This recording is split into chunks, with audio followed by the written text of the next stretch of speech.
Hello, my friend. Welcome back to Storyline English. I'm so glad you could join me in our quiet space today. Take a deep, gentle breath and let your imagination take the wheel. Now, let's travel back to a time when gold changed everything. The year is 1848. The place is California in the west of America. At this time, California is quiet. There are forests, rivers, and small farms. Not many people live here. One man lives near a river. His name is James Marshall. He is a carpenter. He builds things from wood. Marshall works for a man named John Sutter. Sutter owns a big piece of land. He wants to build a sawmill. A sawmill cuts wood into boards. Marshall helps him build it, next to a river called the American River. The water in the river is cold and clear. Every day, Marshall checks the new mill. He looks at the water. He looks at the wood. He looks at the ground. Then, one morning, he sees something strange, something small, something bright. It shines in the water like a tiny star fallen from the sky. Marshall bends down. He picks it up.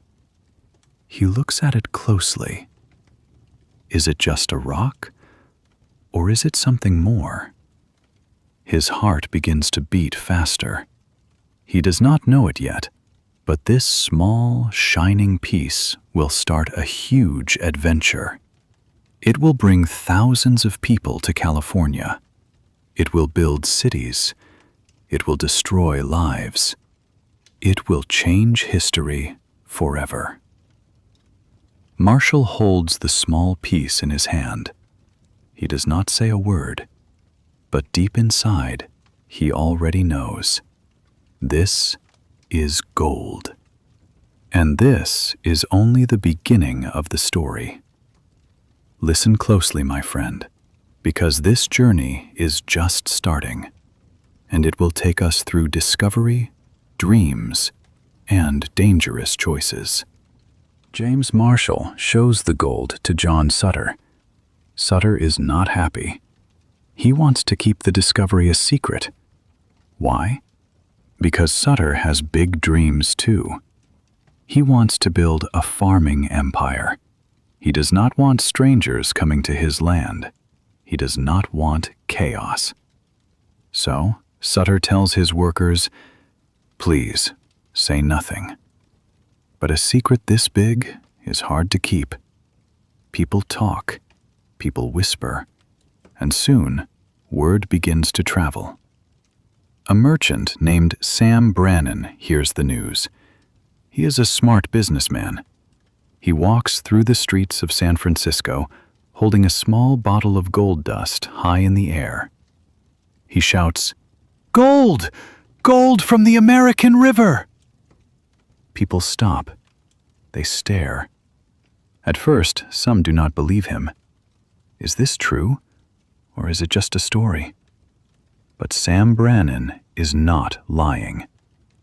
Slowly, the truth spreads like fire in dry grass. Farmers leave their fields. Shopkeepers close their stores. Sailors leave their ships in the harbor, empty and silent, because everyone wants the same thing: gold. This is the start of something powerful. Not just curiosity, but desire. Deep human desire. The kind of desire that makes people leave their homes, their families, and their old lives behind. Because everyone dreams of a better future, and gold promises exactly that. But here is a quiet question for you, my friend. What happens when thousands of dreamers arrive in one small, quiet place, all at the same time, all wanting the same thing?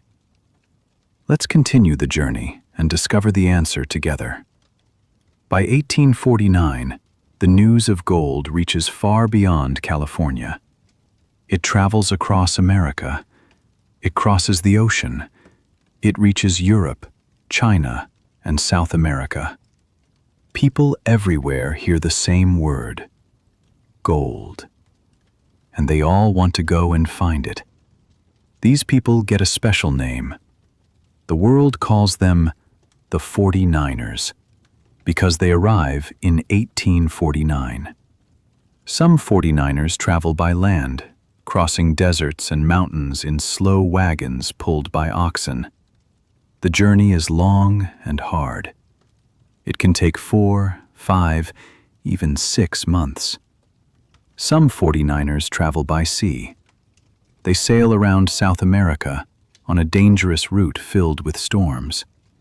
Other travelers try a shorter path through the jungles of Panama, where sickness waits quietly among the trees. Every road to California is difficult. Every road is risky. But still, people keep coming. Why?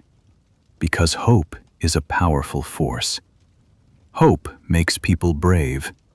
Hope makes people take dangerous journeys, leave comfortable homes, and face the unknown. In San Francisco, the small, quiet town changes almost overnight. Ships arrive every day, but many sailors jump off and run toward the gold fields, leaving their ships empty in the harbor. The streets fill with new faces: farmers, doctors, teachers, sailors, and soldiers, all wearing the same rough clothes, all carrying the same simple tools. They dig, they search, they dream. Small mining camps appear along the rivers with names like Hangtown, Rough and Ready, and Angel's Camp. Life in these camps is not gentle. There are no real houses, no real streets, no real order. Just tents, mud, and the constant sound of shovels hitting rock. And yet, despite the hardship, something remarkable happens here. Strangers from different countries, different languages, and different backgrounds all work side by side, connected by one shared dream. This is the beginning of a new, wild kind of community. But as more people arrive and gold becomes harder to find, a darker feeling slowly begins to grow among the miners. Fear. Fear of missing out. Fear of losing everything. And that fear will soon change the story completely. At first, the gold fields feel exciting, almost magical. Early miners find gold easily, sometimes just lying on the ground, shining in the sun. Stories spread about lucky men who become rich in a single day. These stories travel fast, and they grow bigger every time someone tells them. Soon, everyone believes they too can strike it rich. But here is the quiet truth, my friend. For every lucky miner, there are hundreds who find almost nothing.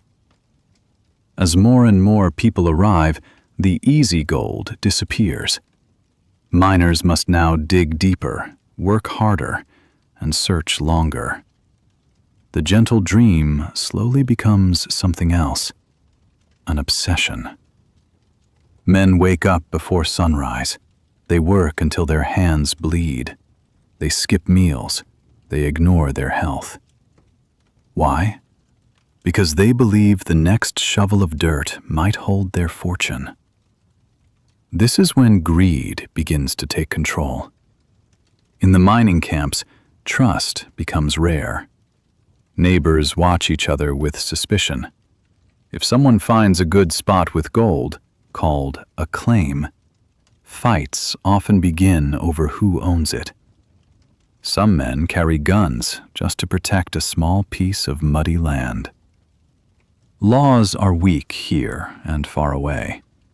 Justice often depends only on strength, not fairness. Sadly, this new world of gold is not equal for everyone.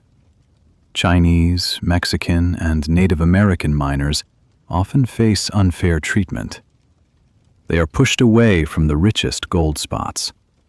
Some are forced to pay unfair taxes just because of where they come from.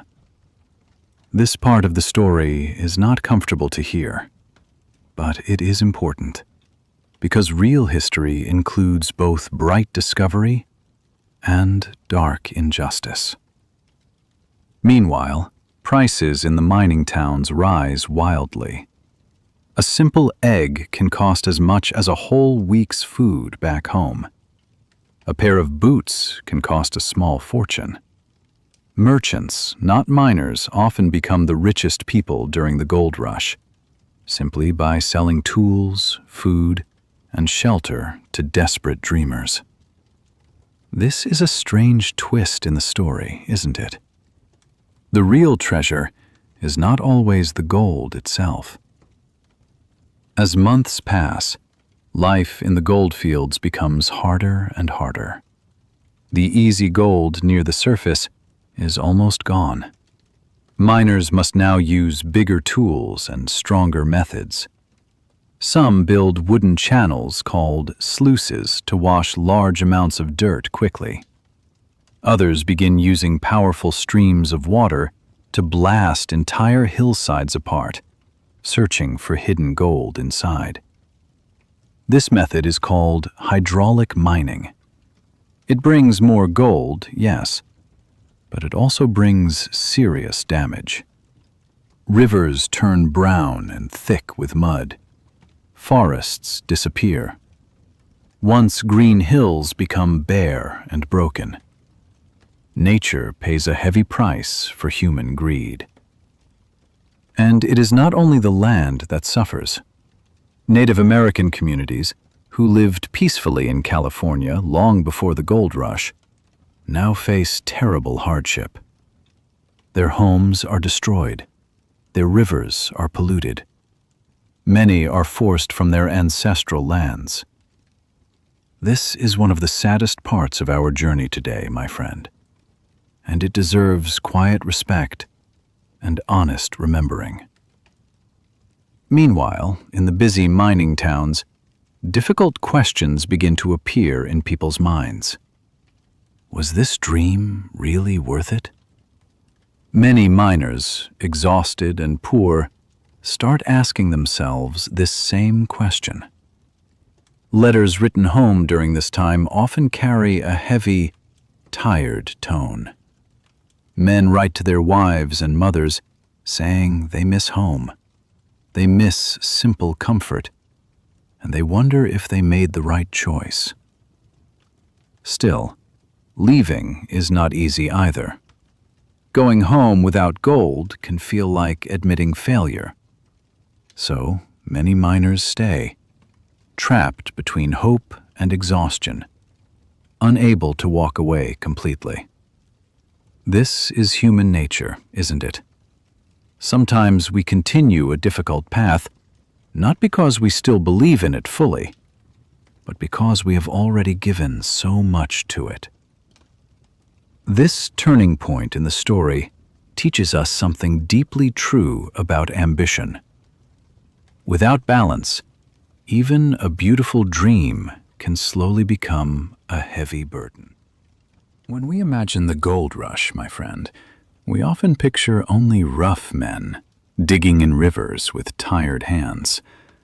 But the real story is wider than that, and quieter voices deserve our attention too. Women also travel to California during this time, though far fewer in number than men. Some women come with their husbands, hoping for a shared new life. Others come alone, bravely, seeking independence in a place with very few rules. Many women find work not in the mines themselves, but in the busy towns growing around them. They cook meals for hungry miners. They wash clothes stained with mud and sweat. They opened small boarding houses, offering tired travelers a warm bed and a hot dinner. This work is hard, constant, and often underpaid, yet it becomes essential to daily survival in the mining camps. Some women even become successful business owners, quietly building wealth while the men around them chase uncertain luck in the rivers. Families, too, carry a heavy weight during this time. Many husbands leave wives and children behind, promising to return home rich within just a year or two. Sadly, many of these promises take much longer to keep, and some are never kept at all. Letters take months to arrive, carrying both hope and heartbreak across the long distance. Children growing up during the gold rush often experience life very differently from their parents' quiet expectations, surrounded instead by constant movement, uncertainty, and change. And we must also remember the native peoples of California, whose lives were forever altered by this sudden flood of strangers. Their rivers, once peaceful and clean, became crowded and polluted. Their traditional hunting grounds slowly disappeared beneath new towns and mining camps. Listening carefully to history means listening to every voice, my friend. Not only the loudest ones, but also the quiet ones, often left out of the exciting adventure stories we usually hear. By 1850, only 2 years after James Marshall found that small, shining piece of gold, California changes completely. It becomes the 31st state of the United States. This happens incredibly fast, faster than almost any other territory in American history. San Francisco grows from a small, quiet town into a busy, noisy city, filled with banks, shops, hotels, and ships from around the world. New roads are built. New laws are created. A whole new society forms, almost overnight, built on ambition, movement, and constant change. Think about that for a moment, my friend. Just 2 years earlier, this land was quiet forests and slow rivers. Now it holds courts, newspapers, schools, and a growing government. Gold did not just fill pockets with treasure, it built an entire new world, brick by brick, dream by dream.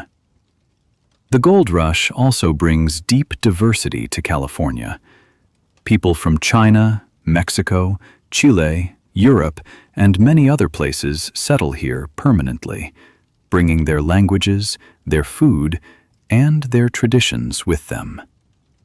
Small Chinese communities form near the mining camps, working hard despite facing unfair treatment and heavy discrimination. Mexican families, who lived in California long before it belonged to the United States, watch their land and their rights slowly change under new American laws. Over time, this mixture of cultures becomes part of California's unique identity, something the state still carries proudly today. However, my friend, we must remember both sides of this story honestly, without looking away. The gold rush also brings serious, lasting damage to the environment, to Native American communities, and to basic human fairness. Real progress and real injustice often happen together in history, side by side, tangled together like roots beneath the same tree. That is simply the truth, even when it feels uncomfortable to hear. A good listener and a good learner of history accepts the whole story, not just the shining parts. By the late 1850s, the great rush finally begins to slow down. Easy gold becomes rare and hard to find. Large companies with expensive machines and powerful water systems begin replacing small, independent miners who once worked alone with simple pans and shovels. Many 49ers, tired, aching, and often deeply disappointed, quietly pack their few belongings and return home, richer only in experience and memory, not in gold. It is a humbling ending for so many hopeful dreamers. Yet, quietly, in the middle of all this struggle, something interesting happens. Some people do find real, lasting fortune, but not through digging in the dirt. They find it through business. Merchants who once sold shovels, tents, and simple food now become wealthy, steady businessmen, while the miners around them remain poor and exhausted. A young immigrant named Levi Strauss arrives in San Francisco during this busy time. He notices a simple problem. Miners need strong, tough trousers that do not tear easily while they work. So, Levi Strauss begins making sturdy work trousers from thick blue fabric. Those simple trousers eventually become blue jeans, a piece of clothing worn today by millions of people all around the entire world. Isn't that a wonderful, unexpected twist in our journey today? Sometimes, true opportunity hides quietly beside the obvious dream, patiently waiting to be discovered by someone with a different kind of vision. The miners searched the ground for gold, but Levi Strauss searched people's daily needs, and in a strange, quiet way, his discovery became more lasting than almost any single gold nugget ever found in that entire rush. Even today, more than 170 years later, the story of the California gold rush continues to live inside American culture, like a quiet echo that never fully fades away. Think about it, my friend. Why do we still tell this story again and again, in books, films, songs, and yes, even in gentle podcasts just like this one? Perhaps because the gold rush represents something much bigger than gold itself. It represents a powerful idea, often called the American dream. The belief that anyone, regardless of where they come from, can arrive somewhere new and build a completely different life through hard work, courage, and a little bit of luck. This idea, born partly from the excitement of 1849, still shapes how many people around the world imagine opportunity and possibility today. San Francisco's football team is even named the 49ers, a direct, playful nod to those brave, hopeful travelers who once rushed toward gold. Old mining towns, like Sutter's Mill and Angel's Camp, still exist today, quiet and peaceful now, visited by curious travelers who want to stand exactly where history once happened. Museums carefully preserve old mining tools, faded letters, and small pieces of real gold, allowing new generations to touch, quite literally, a piece of this remarkable journey. And yet, alongside this exciting mythology, serious historians today also work hard to tell the fuller, more honest version of the story, including the pain, the injustice, and the environmental damage that happened alongside the excitement. A complete story, my friend, always holds both light and shadow together, side by side. That balance between adventure and honesty, between dreaming and learning, is exactly what makes history so endlessly fascinating to explore. One calm, thoughtful story at a time. There is a name historians use for this strange, powerful feeling that took hold of so many people during the gold rush.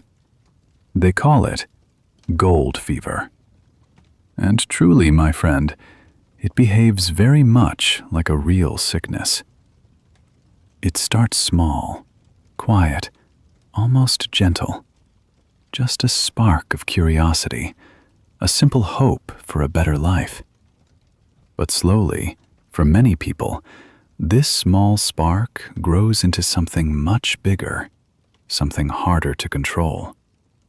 Miners often describe feeling unable to stop searching, even when their bodies are exhausted, even when their pockets remain empty week after week. Why does this happen? Perhaps because hope itself can become addictive.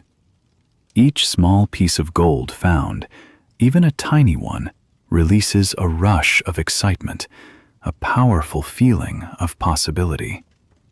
This feeling makes people believe the next moment, the next shovel, the next river bend might finally bring the big reward they are searching for.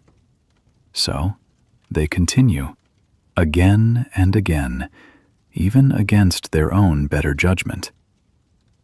This pattern feels very familiar, doesn't it? We see it today, too, in different forms, in different situations, whenever people chase quick rewards without pausing to consider the true cost. The gold rush teaches us something timeless about human nature itself. Chasing a reward blindly, without balance, without rest, and without honest reflection, can quietly consume a person's health, relationships, and peace of mind. Many miners write in their diaries about feeling trapped, unable to leave, even though leaving would clearly be the wiser choice. They stayed anyway, hoping, always hoping, for just one more day, one more chance. This is perhaps the deepest lesson hidden inside our story today, my friend. Dreams give us energy and purpose, yes, but only when we remain their master, not their servant.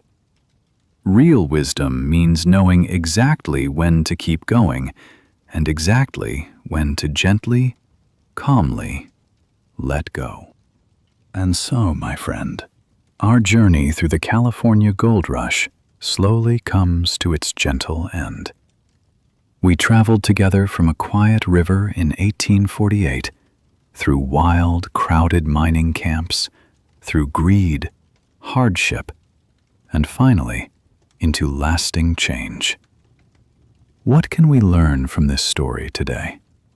Gold itself is not good or bad. It is simply gold. But human desire, when it grows without balance or care, can build great things, and it can also destroy great things at exactly the same time. The gold rush teaches us that dreams are powerful, but dreams need wisdom to guide them safely. Ambition without kindness can hurt others. Progress without respect can damage the very world we depend on. This is a simple truth, but an important one, worth carrying quietly in our hearts. Now, my dear English learner, let me speak directly to you for a moment.